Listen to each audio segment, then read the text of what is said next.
अस्सलाम वालेकुम वीवर्स, और क्या हाल चाल हैं आपके। तस्नीम की किचन में मैं आपको खुशामदीद बोलती हूँ। आज मैं आपको बताने जा रही हूँ बघार वाले दही बड़े, जो आप आराम से गर्मियों में खा सकते हैं और रोटी के साथ बहुत मज़े के लगते हैं।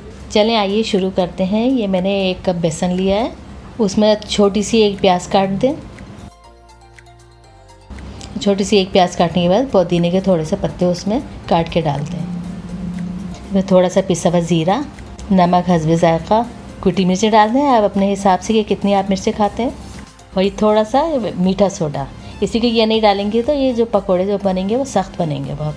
अब इसमें पानी डाल के आप बेसन को घोल लें। लेकिन जिस तरह मैं कर रही हूँ ना, इस तरह बस इसको बराबर मिक्स करते रहना है, तो ये अच्छी तरह फिट जाता है।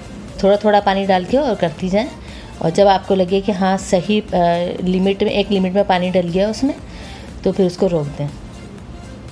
लेकिन इसको फेंटना अच्छी तरह है ताकि पकोड़े नरम बने।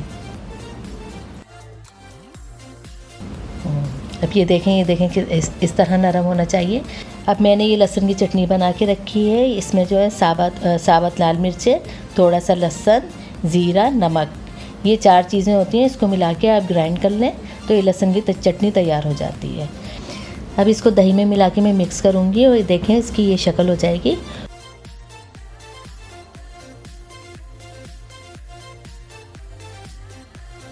इसके बाद कढ़ाई में तेल गरम करने के लिए रख दें और तेल को पकने दें। जब पकने लग जाए तो फिर उसमें पकोड़े डालती रहें। और बहुत छोटे छोटे होने चाहिए, बड़े नहीं होने चाहिए, वरना वो खाने में अच्छे नहीं लगते। और आंच भी जो है इसकी बहुत ज़्यादा नहीं होनी चाहिए, बस कम रखें वरना अंदर से कच्चे रह जाएंगे। ये देखें इस तरह तले जा रहे हैं। इसको हल्का हल्का सुर्ख करना है आपको। और फिर जब ये तैयार हो जाए तो इसको पानी में निकाल लें और इसको इस तरह निचोड़ के प्लेट में निकाल दें। फिर उसी तेल में आप थोड़ी सी लाल मिर्चें और ज़ीरा डाल के लाल कर लें।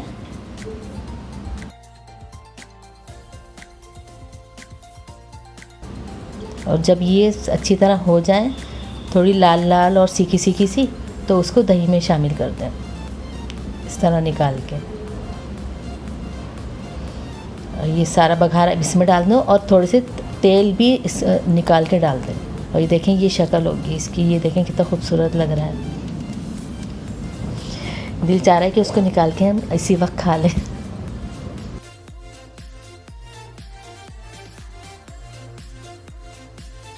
ये देखें ये दही बड़े हैं और इसके साथ मैंने रोटी रखी है और ये हम लोग ने खाई थी, और ये खाना बहुत मज़े का लगा था।